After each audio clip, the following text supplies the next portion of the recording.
So I got this message from John saying he's being chased by natives and he for stealing some artifacts. I don't know what's going on.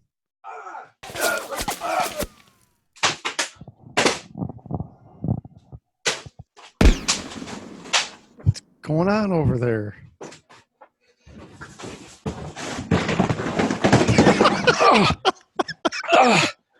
God, hold on. Damn it.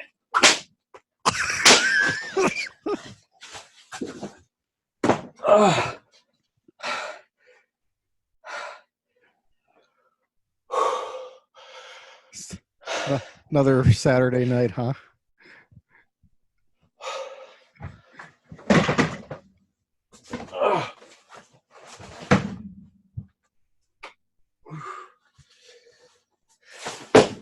Oh, God.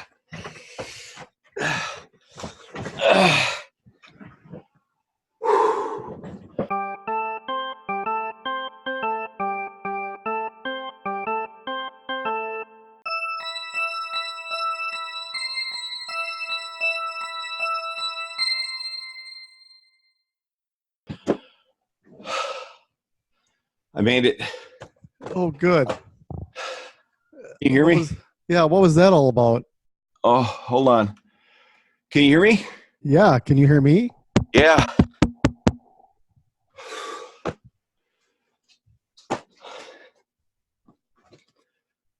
I barely made it. Wow. Well, I'm glad you did. I found an ancient temple. Oh, good. In my backyard. Oh. One of my sheds had been converted into some ancient. So wait, it was a shed. Yeah. But it was converted into an ancient temple. By something. I found dead animals. How does that work? I have no idea. I went in there just to grab some of my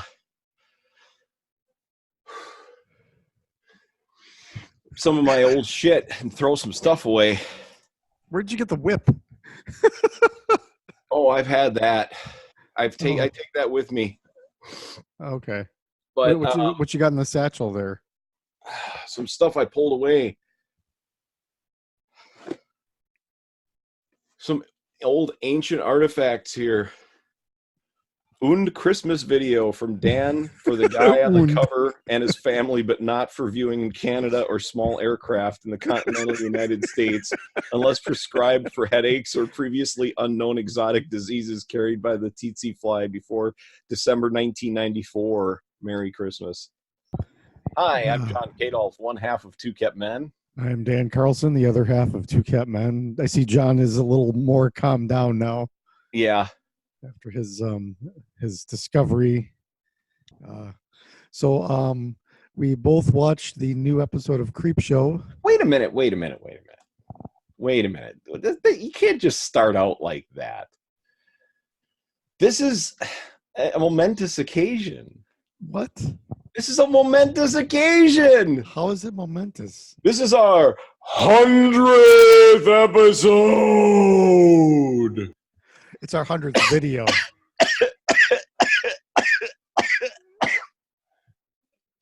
It's our 100th video. Yes, 100 videos since 2017. Yep. Most people do that in like 3 months. Yeah, I know. Shudder's CREEPSHOW is breaking records for Shudder ratings. Oh yeah.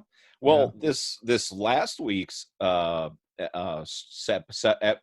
this last week's episode was spectacular.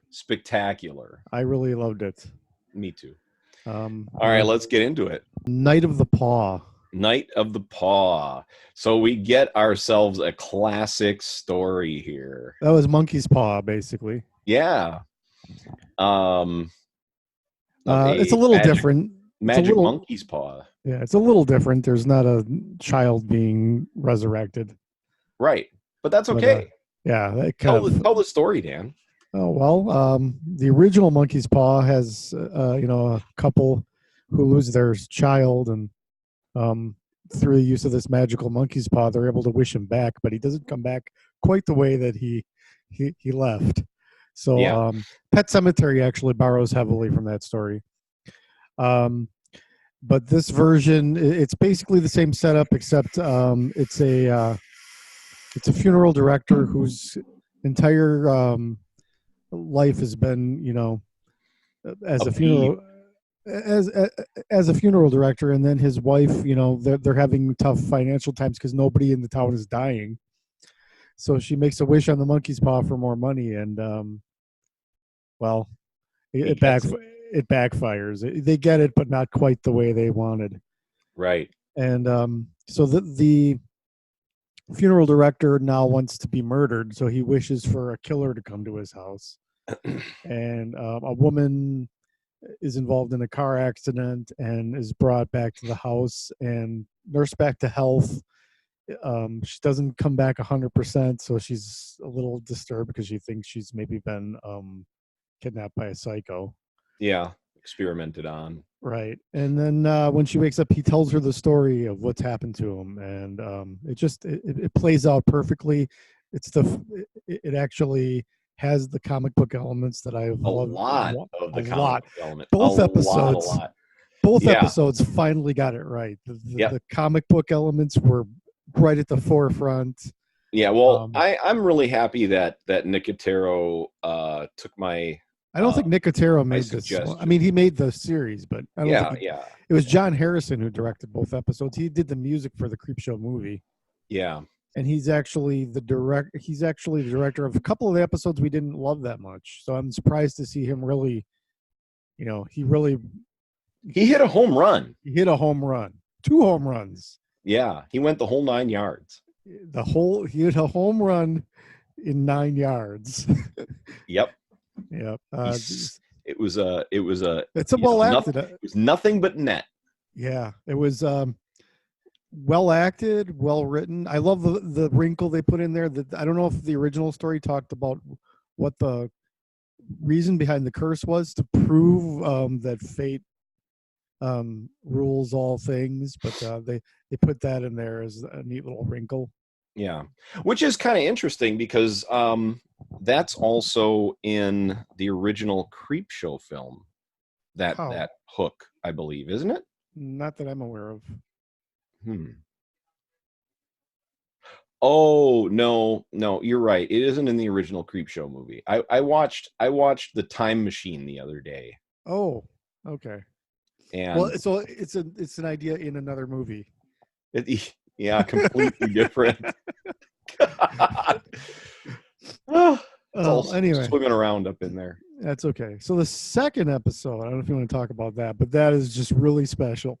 It's only like 15 minutes long. So the first story was 30 minutes, and it zipped by. It was just really well done. You were sucked into the story. All the acting was good. The style was perfect. That perfect level of comedy and horror. Yep. That I've been trying to talk about with Creepshow, and they just nailed it. Yeah, they really did. But they nailed it even more in the second portion of the episode. Yeah. So the name of that story number one is definitely press play. Yes, but so the second story is called Times and Wait, do you press play on the first one? Oh, absolutely. You have to say it. I press play on the first story. Yeah, that's what I was waiting for. All right, the second one. Times is Tough and Musky Holler. Just a perfect tone. That to me, as soon as I heard it, I was encouraged because that sounds like a Creepshow title, or an old EC Comics title. Yeah, and at first, hang on, my food's here. Hang on. Oh God! Times is Tough and Musky Holler. Yeah, didn't quite understand what it was about at first. That's what I liked about it. Yeah, something was going on in Musky Holler, and we don't know it at first, but there was a zombie apocalypse, and how this little community dealt with it, and we really don't know all the details, really. Even the whole thing starts out comic book, Mhm. I mean, literally, it spends a couple, almost maybe a minute or two. You're actually reading a comic book for a couple minutes. Yeah, yeah. And I mean, so just the perfect beginning for it, very CREEPSHOW-esque. Um, and but like I say, we don't find out really a whole lot of details throughout the whole thing, other than the fact that the community has decided that they are responding to some misfortunate actions by the leadership of the town. Which, do they even really explain what they did wrong or anything? Yeah, they Took advantage, I know, but killed people. yeah. So they are caught, and their crimes are read out for everybody to hear. So And they're at the well, town's football stadium, the leader is the high school football stadium. yeah, but the leader what was I going to say now? The mayor. He's the mayor, and he likes to say his full name all the time. Is obviously using the zombie apocalypse, the tragedy of the to consolidate power and make himself, puff himself up. He's exploiting fear, and he gets caught and he gets put on trial. And Yeah, and they have a really unique way of dealing with it. So what they've done. Do we want to give away how? Oh God, we have to talk about it. Okay. It's so unique. Spoilers going forward. Yeah, spoilers going forward. So they in the middle of the football field, they have these pits dug, and all that's sticking out of the pits is the people's heads, and they got these like plates around them. So they can't get out, nothing like that. And so then they have these I mean, oh my God. I mean, the high school band is playing at this event. It looks like every surviving human being is in the stadium filling the seats too. At least from this town. Yeah. And they're all there watching. It's even up on the Jumbotron. With the a high score school with Jumbotron. a scoreboard. Yeah. Oh, my eyes. So much dust. And there's a bunch of zombies in various states of disability and decay. Oh, no, I think that they were in those states of disability because on purpose. Right. I think they had no legs or something. No arms, no legs, just stumps. Yeah. And they had to kind of drag themselves along. So then they carry out the sentence. They open these it looks like dog crates, and the zombies come crawling out on their stubs. And they're set up in a triangle like bowling pins. And the zombies, it's called like something like pie. What is it? Pie face or something like that. Like like the thing where you can't use your arms and you have to eat a whole pie. Mm-hmm. Well, that's what the zombies end up doing. They drag themselves over to these heads, these people, and it's not just any zombies. It's the old mayor, the old sheriff, all of these people that they killed off to take over power, and they allowed the zombie versions of those people to take vengeance upon those that screwed them over. Yeah. And it hits all the things of EC Comics were always about tales of comeuppance and revenge, so it hits on that. It's got I didn't think there was an angle to the zombie story that would be different and unique from what I was seeing a million times, but that was different. That was way different. Yeah. Yeah. And man, I could see you turning that into a video game.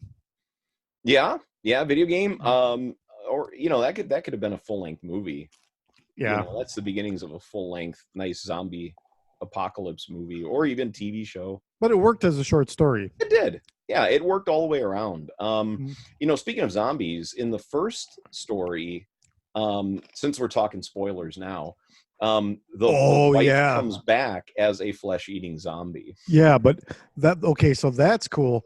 But then the scene where our main character, again, spoilers, decides after killing after killing the funeral director, she has the monkey's paw and decides she's going to bring her own lover back from the dead. She goes to the morgue where he's still warm, Yeah. and starts asking for that wish. And I don't know if she said it wrong or something, but instead of him coming back right away, every corpse in that morgue came up. Yep. That was a great shot. It was. They're all just looking at her. Definitely click play on the second story as well. Mm-hmm. Just great all around. All around great. If every episode were like this, man, it would be pure horror heaven.